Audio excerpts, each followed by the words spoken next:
ਹੁਣ ਆ ਜਾਓ ਤੁਸੀਂ ਮੇਰੇ ਜਾਣ ਤੇ ਬਸ ਚਲੋ ਫਿਰ ਨਾਸ਼ਤਾ ਕਰਕੇ ਨਾ ਤੇ ਮੇਰਾ ਬਹੁਤ ਬਹੁਤ ਈਜ਼ੀ ਹੋ ਜਾਓ। ਇਹ ਵੇਖੋ ਮੈਂ ਅੱਗੇ ਵੀ ਆਖਿਆ ਲੜਾਈ ਸਾਡੀ ਕੋਈ ਨਹੀਂ ਸਹੀ ਹੈ ਲੜਾਈ ਨਹੀਂ ਇਹ ਮਾਣ ਹੁੰਦਾ ਇੱਕ ਦੂਸਰੇ ਦੇ ਚੀਮਾ ਸਾਹਿਬ ਜੇ ਇਹ ਗੱਲ ਹੈ ਨਾ ਜੇ ਇਹ ਗੱਲ ਹੈ ਤੇ ਮੈਂ ਫਿਰ ਜੇ ਮੈਂ ਹੁਣੇ ਵਲੋਗ 'ਚ ਨਾ ਮੇਰੇ ਦਿਲ 'ਚ ਜਿਹੜੇ ਗਿਲੇ ਨੇ ਤੁਸੀਂ ਪਾਕਿਸਤਾਨ ਜਾ ਕੇ ਜੋ ਮੈਂ ਨਾ ਕੀਤਾ ਇਹ ਉਹ ਤੇ ਮੈਂ ਕਰਾਂ ਤੇ ਤੁਸੀਂ ਮੇਰੇ ਨਾਲ ਹੁਣੇ ਲੜ ਪਓ ਇੱਥੇ ਅਸੀਂ ਹੁਣੇ ਲਿੱਤਰ ਫੜ ਲਈਏ ਪਰ ਗੱਲ ਗਿਲੇ ਸ਼ਿਕਵੇ ਨਹੀਂ ਕਰੀ ਹੁੰਦੇ ਯਾਰਾਂ ਨਾਲ ਗੱਲ ਕਰੀ ਹੁੰਦੀ ਸਾਡੇ ਲੜਾਈ ਪਿਛਲੇ ਸਾਲ ਬਹੁਤ ਵੱਡੀ ਵੀ ਹੋਈ ਸੀ ਮੈਂ ਹਰ ਸਾਲ ਤੁਹਾਨੂੰ ਲੈਣ ਗਿਆ ਹਰ ਸਾਲ ਛੱਡਣ ਗਿਆ ਇੱਕ ਵਾਰੀ ਤੇ ਇੰਜ ਹੋਇਆ ਸੱਜਣੋ ਮੈਂ ਛੱਡਣ ਗਿਆ ਤੇ ਅੱਗੋਂ ਮੇਰੇ ਨਾਲ ਹੈਪਨ ਹੋ ਗਿਆ ਤੇ ਮੈਂ ਵੇਖੋ ਤੁਹਾਡਾ ਗਿਲਾ ਨਹੀਂ ਕੀਤਾ ਭਾਈ ਮੈਂ ਤੁਹਾਨੂੰ ਛੱਡਣ ਗਿਆ ਤੇ ਮੇਰੇ ਨਾਲ ਫਰਾਨ ਮਸਲਾ ਹੋ ਗਿਆ ਵੱਧ ਘੱਟ ਯਾਰ ਜ਼ਿੰਦਗੀ 'ਚ ਹੁੰਦੇ ਨੇ ਤੇ ਉਹ ਗੱਲ ਐਡ ਕਾ ਪਤਾ ਹੀ ਨਹੀਂ ਸੀ ਹੋ ਜਾਣਾ ਨਾ ਅਸੀਂ ਪਲੈਨਿੰਗ ਦੇ ਨਾਲ ਤੁਹਾਨੂੰ ਲੈਣ ਗਏ ਆ ਤੇ ਉਹਨਾਂ ਨੇ ਘਰ ਅਸੀਂ ਕਿਹਾ ਚਲੋ ਘਰ ਆਂਦੇ ਨੇ ਪ੍ਰੋਟੋਕਾਲ ਦਵਾ ਕੇ ਤੇ ਬਸ ਇੰਜੀ ਉਤੋਂ ਤੁਹਾਡੀ ਫਲੈਟ ਰਾਤੀ 2 ਵਜੇ ਦੱਸੋ 에ਅਰਪੋਰਟ ਤੇ ਕੌਣ ਲੈਣ ਜਾਂਦਾ ਯਾਰ ਰਾਤ 2 ਵਜੇ ਯਾਰ ਐਡਾ ਝੂਠਾ ਹੈ ਨਾ ਮਾਨਣਾ 9 ਵਜੇ 8:35 ਦੇ ਫਲੈਟ ਉਤਰਨੇ ਸੀ 9 ਤਰੀਆਂ 10 ਵਜੇ ਉਤਰੀ ਬੋਸ 9:45 ਰਿਕਾਰਡ ਹੈ ਮੈਂ ਦਿਖਾ ਦੇਣਾ 9:45 ਤੇ ਜੇ 9 ਤਰੀਆਂ ਤੇ ਉਤਰੀ ਹੋਈ ਅੱਛਾ ਬਾਹਰ ਨਿਕਲਦੇ ਉੱਥੇ ਪਤਾ ਇਮੀਗ੍ਰੇਸ਼ਨ ਚੈੱਕ ਕਰਾਓ ਬੈਗ ਲਵੋ ਅੱਗੋਂ ਪੁਲਿਸ ਪੈ ਜਾਂਦੀ ਸੱਜਣੋ ਪੂਰੇ 11 ਵੱਜ ਜਾਂਦੇ ਨੇ ਸਾਊਥ ਅਫਰੀਕਾ ਜਿਹੜਾ ਮੇਰਾ ਭਰਾ ਸਾਊਥ ਅਫਰੀਕਾ ਲਾ ਵਹਿੰਦਾ ਪਿਆ ਉਹਨਾਂ ਨੂੰ ਤਾਂ ਪਤਾ ਭਾਈ 에ਅਰਪੋਰਟ ਵਾਲੇ ਘੰਟੇ ਤੋਂ ਐਵੇਂ ਲੈ ਆਉਂਦੇ ਨੇ ਉਹਦੇ ਯਾਰ ਪਰ ਤੇਰੇ ਨਾਲ ਮੇਰੀ ਅਜੇ ਜਿਹੜੀ ਹੈ ਨਾ ਜੱਫੀ ਉਹਦੀ ਪਏਗੀ ਸੁਲਾ ਮੇਰਾ ਪਾਕਿਸਤਾਨੋਂ ਕਜ਼ਨ ਆਇਆ ਮੇਰਾ ਵਿਜ਼ਿਟ ਕਰਨ ਤੇ ਯਕੀਨ ਮੰਨੋ ਉਹਨੂੰ 6 ਘੰਟੇ 에ਅਰਪੋਰਟ ਤੇ ਭਾਈ ਰੱਖਿਆ ਤਾਂ ਨਹੀਂ ਗਿਆ ਮੈਨੂੰ ਲੈਣ ਇਹ ਗੱਲ ਸੱਚ ਤਾਂ ਉਹਨੂੰ ਨਹੀਂ ਲੈਣ ਗਿਆ ਮੈਂ ਨਹੀਂ ਮੈਂ ਉਹਦਾ ਦੱਸ ਰਿਹਾ ਜਦੋਂ ਨੇਮ ਭਾਈ ਆਏ ਸੀ ਡਰਾਮੇ 200 ਬੰਦੇ ਨੂੰ ਨਾਸ਼ਤਾ ਕਰਾਓ ਤੇ ਤੂੰ ਮੇਰਾ ਬਹੁਤ ਤੇਰੇ ਨਾਲ ਜੱਫੀ ਉੱਥੇ ਪਏ ਯਾਰ ਤੂੰ ਆ ਗਿਆ ਕਿ ਤੂੰ ਪੈਦਲ ਆਇਆ ਜਿਹੜਾ ਤੂੰ ਰੋਣਾ ਪਿਆ ਮੈਂ ਉਥੋਂ ਪੈਦਲ ਆਇਆ ਵਾ ਸੋਹਣੀ ਗੱਡੀ ਤੇ ਤੂੰ ਆਇਆ ਮੈਨੂੰ ਇਹ ਵੀ ਜੇ ਤੂੰ ਉਹ ਚਾਂਦ ਵੀ ਨਾ ਹੁੰਦਾ ਮੈਂ ਸੋਚਣਾ ਫਿਰ ਮੈਂ ਮੈਨੂੰ ਇਤਨੇ ਜੀਆਂ ਨੇ ਫੋਨ ਕੀਤੇ ਨੇ ਚੀਮਾ ਸਾਹਿਬ ਤੁਸੀਂ ਆਉਣਾ ਹੈ ਅਸੀਂ ਤੁਹਾਨੂੰ ਚਾਹ ਨਾ ਮੈਂ ਰਾਬਤੇ 'ਚ ਦਾ ਮੇਰੀ ਜਗ੍ਹਾ ਤੇ ਮੈਂ ਜ਼ੇਬ ਨੂੰ ਭੇਜਿਆ ਮੈਂ ਕਿਹਾ ਯਾਰਾ ਮੈਂ ਬੱਚਿਆਂ ਦੇ ਨਾਲ ਆ ਮੈਂ ਈਦ ਗੁਜ਼ਾਰਨਾ ਪਿਆ 2 ਦਿਨ ਅੱਛਾ ਤੁਸੀਂ ਆਪ ਸੋਹਣੀ ਈਦ ਮਨਾਈਏ ਮੈਂ ਕੋਈ ਗਿਲਾ ਕੀਤਾ ਕਿਹੜੀ ਸੋਹਣੀ ਈਦ ਮਨਾਈ ਸੋਹਣੀ ਈਦ ਮਨਾਈਏ ਮਾਸ਼ਾਅੱਲਾ ਬਸੰਤ ਮਨਾ ਰਹੇ ਹੋ ਬੋਸ ਮੇਰੇ ਦਿਲ ਤੇ ਕਿੰਨੀਆਂ ਛੂੜਾ ਚਲੀਆਂ ਪਹਿਲਾਂ ਮੇਰਾ ਗਿਲਾ ਸੁਣੋ ਮੇਰੇ ਲੋੜ 'ਚ ਬਸੰਤ ਹੋਵੇ ਭਰਾ ਦੀ ਖਾਤਰ ਮੈਂ ਕੁਰਬਾਨੀ ਦਿੱਤੀ ਮੈਂ ਨਹੀਂ ਆਇਆ ਮੈਂ ਜਾ ਮੈਂ ਕੁਰਬਾਨੀ ਦਿੱਤੀ ਫਿਰ ਲਿਆਦਾ ਮੈਂ ਹੁਣ ਐਂਡ ਵਾਲੀ ਕਹਿਣਾ ਤੁਸੀਂ ਨਹੀਂ ਜੱਫੀ ਪਾਣੀ ਤੂੰ ਡਰਬਨ ਨਹੀਂ ਗਿਆ ਜੱਫੀ ਨਹੀਂ ਪਾਣੀ ਤੂੰ ਡਰਬਨ ਮੈਂ ਕਿਹਾ ਜੱਫੀ ਪਾ ਲੈ ਚੀਨੀਆਂ ਉਹਨਾਂ ਨੂੰ ਗੁੱਸੇ 'ਚ ਆ ਜਾਣੇ ਜੱਫੀ ਪਾ ਲੈ ਫਿਰ ਲੋਕਾਂ ਨੇ ਕਹਿਣਾ ਯਾਰ ਮੈਂ ਹੁਣ ਜੇ ਇਸ ਤਰੀਕੇ ਤੇ ਮੈਂ ਜੱਫੀ ਪਾ ਲੈ ਬੋਸਾ ਨਹੀਂ ਪਾਣੀ ਮੇਰੀ ਗੱਲ ਸੁਣ ਜਾ ਫਿਰ ਹੁਣ ਮੇਰਾ ਬਾਊ ਤੂੰ ਹੁਣ ਮੈਂ ਭਾਵੇਂ ਗਲਤ ਆ ਮੈਂ ਸਹੀ ਆ ਮੈਨੂੰ ਨਹੀਂ ਪਤਾ ਹੁਣ ਤੂੰ ਮੇਰੇ ਮਗਰ ਹੁਣ ਤੂੰ ਜੱਫੀ ਪਾ ਲੈ ਗੱਲ ਤੇ ਸੁਣਨਾ ਯਾਰ ਮੇਰੀ ਮੈਂ ਪੈਦਲ ਆਇਆ ਮੈਂ ਪੈਦਲ ਹੀ ਜਾ ਮੈਂ ਸ਼ੁਗਰ ਲੱਗਾ ਯਾਰਾ ਮੇਰੀ ਗੱਲ ਸੁਣ ਲੈ ਤੁਸੀਂ ਥੱਲੇ ਕਾਂਦੇ ਪਏ ਯਾਰ ਲੋਕਾਂ ਨੇ ਕਹਿੰਦਾ ਤਮਾਸ਼ਾ ਲਾਇਆ ਹੁਣ ਛੱਡ ਦਿਓ ਯਾਰ ਤੁਸੀਂ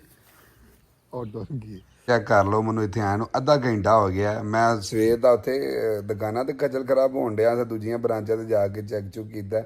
ਉਹਨਾਂ ਨੂੰ ਪੁੱਛ ਲਵੋ ਮੈਂ ਉਹਨਾਂ ਨੂੰ ਜਾ ਕੇ ਮੈਂ ਆਖਿਆ ਕਿ ਕਿੰਨੀ ਵਾਰੀ ਬੌਸ ਆਇਆ ਤੁਹਾਡੇ ਕੋਲ ਉਹਨਾਂ ਆਖਿਆ ਬੌਸ ਇੱਕ ਵਾਰੀ ਵੀ ਨਹੀਂ ਆਇਆ 3 ਮਹੀਨਿਆਂ ਦੇ ਵਿੱਚ ਅੱਗੋਂ ਇਹ ਹਿਸਾਬ ਲਾ ਲਓ ਕਿੱਡਾ ਕੁ ਸੀਰੀਅਸ ਹੈ 3 ਮਹੀਨਿਆਂ ਦੇ ਵਿੱਚ ਇੱਕ ਫੇਰਾ ਨਹੀਂ ਉਦਾਂ ਦੁਕਾਨਾਂ ਦੇ ਉੱਤੇ ਲਾਇਆ ਇਹਨੇ ਸਹੀ ਹੈ ਤੇ ਹੁਣ ਸਵੇਰੇ ਤੂੰ ਫੇਰ ਆ ਗਿਆ ਮੇਰੇ ਕੋਲ ਕਿ ਭੱਜ ਕੇ ਹੁਣ ਕੀ ਤਕਲੀਫ ਹੈ ਤੈਨੂੰ ਬੋਲੋ ਕੈਮਰਾ ਬੰਦ ਕਰੋ ਮੈਂ ਫਿਰ ਬੋਲਾਂ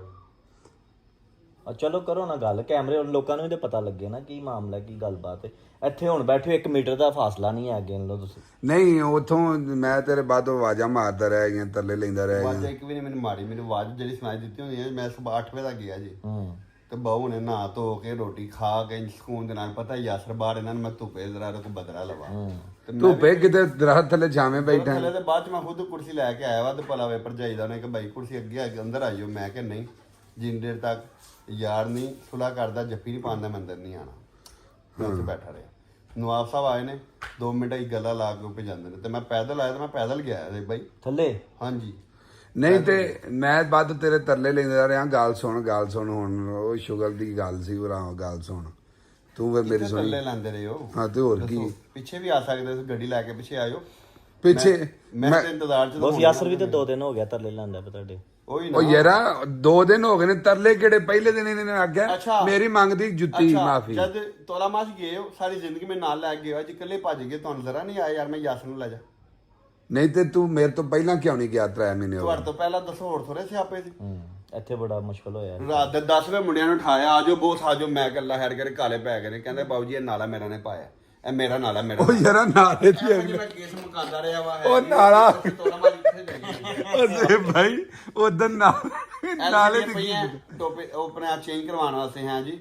ਜਾ ਰਹੇ ਲੈਣ ਕੀ ਇਹ ਨਹੀਂ ਟਾਈਮ ਨਹੀਂ ਮਿਲਦਾ ਨਹੀਂ ਲੱਭਦਾ LCD ਚੇਂਜ ਕਰਾਣੇ ਜਾਣੀ ਹੈ ਮੇਰੀ ਜਾਨ, ਹੋਰ ਬੜੇ ਜੇ ਕੰਮ ਹੁੰਦੇ ਨੇ, ਕੋਈ ਜ਼ਰੂਰੀ ਨਹੀਂ ਕੋਈ ਬੰਦਾ ਕੋਈ ਰੋਲੇ ਪਾ ਤੇ ਕੇ। ਫਿਰ ਮੈਂ ਜਦੋਂ ਤੇਰੇ ਕੋਲ ਤੈਨੂੰ ਆਵਾਜ਼ਾਂ ਮਾਰੀਆਂ ਨਾ, ਹੁਣ ਗੱਲ ਸੁਣ ਮੇਰੀ ਉਰਾਂ, ਤੇ ਤੂੰ ਫਿਰ ਪਰਤ ਫਿਰ ਠੀਕ ਹੈ, ਹੁਣ ਤੁਸੀਂ ਜਦੋਂ ਕਿਹਾ ਨਾ ਹਫਤੇ ਵਾਲੇ ਦਿਨ, ਤੇ ਮੇਰਾ ਬਾਹੂ ਮੈਂ 2 ਦਿਨ ਤੁਹਾਨੂੰ ਮੈਂ ਦਿਖਾਣਾ, ਮੈਂ ਜਿੱਥੇ 4 ਮਹੀਨੇ ਕਰ ਲੈਂਦੇ ਤਾਂ ਮੈਂ 2 ਦਿਨ ਵੀ ਕਰ ਲਾਂਗਾ, ਮੈਂ ਮਰ ਨਹੀਂ ਚਲਾ। ਹੁਣ ਹਫਤੇ ਨੂੰ ਸੁਲਾ ਹੋਏਗੀ ਤੇ ਤੁਸੀਂ ਆਪਣਾ ਮੋਬਾਈਲ ਆਪਣੇ ਕੋਲ ਰੱਖੋ ਮੇਰੀ ਜਾਨ, ਆਪਣੇ ਵਲੋਗ ਬਣਾਓ ਧਿਆਨ ਦੇ ਨਾਲ, ਤੇ ਕੋਈ ਨਹੀਂ ਮਸਲਾ। ਫਿਰ ਹਫਤੇ ਨੂੰ ਜਦੋਂ ਗੱਲਬਾਤ ਹੋਈ ਹੈ ਨਾ, ਜਦੋਂ ਗੱਲ ਖੁੱਲੇਗੀ, ਹੁਣ ਤਾਂ ਤੁਹਾਨੂੰ ਪਤਾ ਨਹੀਂ ਤੁਸੀਂ ਕਹਾਣੀ ਦਾ ਵਿਲਨ ਮੈਨੂੰ ਬਣਾਇਆ, ਤੇ ਚਲੋ ਮੈਂ ਕਹਾਣੀ ਦਾ ਵਿਲਨ ਹੀ ਸਹੀ। ਤੂੰ ਮੈਨੂੰ ਆਖਿਆ ਕਹਾਣੀ ਦਾ ਵਿਲਨ ਮੈਡੀ ਏ, ਤੇ ਉਹੀ ਤਾਂ ਮੈਂ ਕਹਿਣਾ ਪਿਆ ਗੱਲ ਹੀ ਤੇ ਉਹ ਤੇ ਪਤਾ ਲੱਗ ਜਾਣਾ ਨਾ ਮੈਡੀ ਦੇ ਕੋਲੋਂ ਕਿ ਅਸਲ ਗੱਲ ਕੀ ਏ। ਇੱਕ ਮਿੰਟ,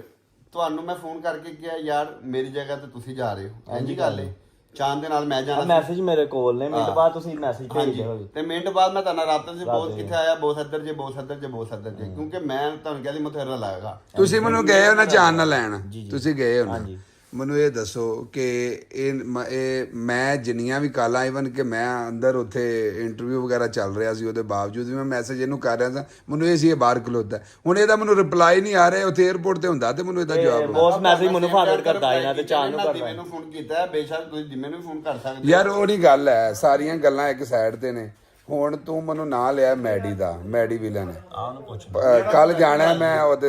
ਸੈਚਰਡੇ ਨੂੰ। ਭਾਈ ਮੈਨੂੰ ਮਨਾਰ ਤੇ ਰੋਲੇ ਪਾਣੇ ਨਹੀਂ ਆਉਂਦੇ, ਜਾਂ ਮਾਈਕ ਅੱਗੇ ਚੀਮਾ ਸਾਹਿਬ I love you, I love you, ਮੁਹੱਬਤ ਦਿਲ ਚੋਂ ਹੋਣੀ ਚਾਹੀਦੀ। ਹਾਂਜੀ ਗੱਲ ਠੀਕ ਹੈ ਨਾ, ਤੇ ਮੈਨੂੰ ਆਪਣੀ ਮੁਹੱਬਤ ਹੈ ਨਾ, ਤੇ ਮੈਂ ਮੁਹੱਬਤ ਹੈ ਤੈਨੂੰ ਮੇਰੇ ਨਾਲ, ਪਾਓ ਜੱਫੀ ਫਿਰ ਉਠਾਓ। ਨਹੀਂ ਜੱਫੀ ਨਹੀਂ ਪਾਣੀ ਹੁਣ। ਚੱਲ ਹੁਣ ਪਾਣੇ ਨਾ ਜੱਫੀ। ਮੈਂ ਕਸਮ ਖੁਦਾ ਦੀ 에어ਪੋਰਟ ਜਾਣ ਵਾਸਤੇ ਉੱਥੇ ਗਿਆ ਸਾਂ, ਮੈਂ 2 ਦਿਨ ਬੱਚਿਆਂ ਨੂੰ ਲੈ ਕੇ ਐ ਤੇ ਮੈਂ ਨਾ ਮੈਂ ਜਾਣਾ ਸੀ, ਅੱਗੋਂ ਮੇਰੇ ਯਾਰਾਂ ਨੇ ਮੇਰਾ ਸਾਥ ਨਹੀਂ ਦਿੱਤਾ, ਤੇ ਢਿੱਲ ਮੱਠ ਹੋਈ ਜਦੋਂ, ਤੇ ਫਿਰ ਮੈਂ ਕਿਹਾ ਤੁਸੀਂ ਆ ਤੇ ਫਿਰ ਮੈਂ ਹੁਣ ਇੰਨਾ ਕੁ ਵੀ ਨਾ, ਅੱਗੋਂ ਤੇਰੇ ਯਾਰਾਂ ਨੇ ਸਾਥ ਨਹੀਂ ਦਿੱਤਾ, ਉਹ ਵੀ ਕਸੂਰ ਮੇਰਾ ਹੈ। ਐ ਤੇ ਗੱਲ ਏ। ਚੱਲ ਹੁਣ ਮੇਰੇ ਨਾਲ ਜੱਫੀ ਪਾ ਨਾ। ਨਹੀਂ ਹੁਣ ਜੱਫੀ ਨਹੀਂ ਪਿਆਣੀ, ਹੁਣ ਸਬਰ, ਹੁਣ ਮੇਰੀ ਗੱਲ ਸੁਣ। ਅੱਛਾ।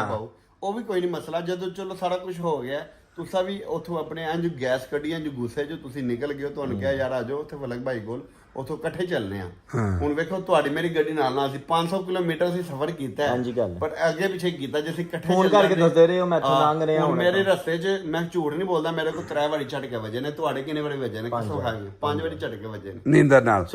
ਤੇ ਮੈਂ ਸਮਝਾਉਣਾ ਚਾਹੁੰਦਾ ਹਾਂ, ਮੈਂ ਉੱਥੇ ਵੱਖਰਾ ਮਿਡਲਬਰਗ ਟੁਰ ਜਾਂਦਾ, 3 ਘੰਟੇ ਉੱਥੇ ਲੱਗ ਜਾਣੇ ਸਨ, ਤੇ ਆਉਂਦਿਆਂ ਤੁਹਾਂ ਜੀ 7 ਵਜੇ ਵੱਜਦੇ ਨੇ, ਤੇ ਤੁਹਾਡੇ ਅੱਲਾ ਮਾਫ ਕਰੇ, ਅੱਲਾ ਮਾਫ ਕਰੇ, ਕੋਈ ਰਸਤੇ 'ਚ ਕੋਈ ਹੈਪਨ ਹੋ ਜਾਂਦਾ, ਤੇ ਫਿਰ ਇਸ ਤਰ੍ਹਾਂ ਜਿਸ ਤਰ੍ਹਾਂ ਨੀਂਦਰ ਦੇ ਨਾਲ ਝਟਕੇ ਪੇ ਮਾਰਦੇ ਹਨ, ਇਹ ਵੀ ਜਾਗਦਾ ਸੀ, ਤੂੰ ਵੀ ਜਗਰਾਤਾ ਸੀ। ਇਹ ਮੈਂ ਗੱਲ ਤੋਂ ਉਧਰ ਨਹੀਂ ਗਿਆ ਹੈ। ਬਹਰਹਾਲ ਜੇ ਇਹ ਗੱਲ ਹੈ ਨਾ, ਤੇ ਹੁਣ ਹਫਤੇ ਨੂੰ ਗੱਲ ਮੁੱਕੇਗੀ, ਜਿਹੜੀ ਹੋਏਗੀ ਨਾ ਤੇ ਫਿਰ ਵੇਖੀ ਜਾਏਗੀ।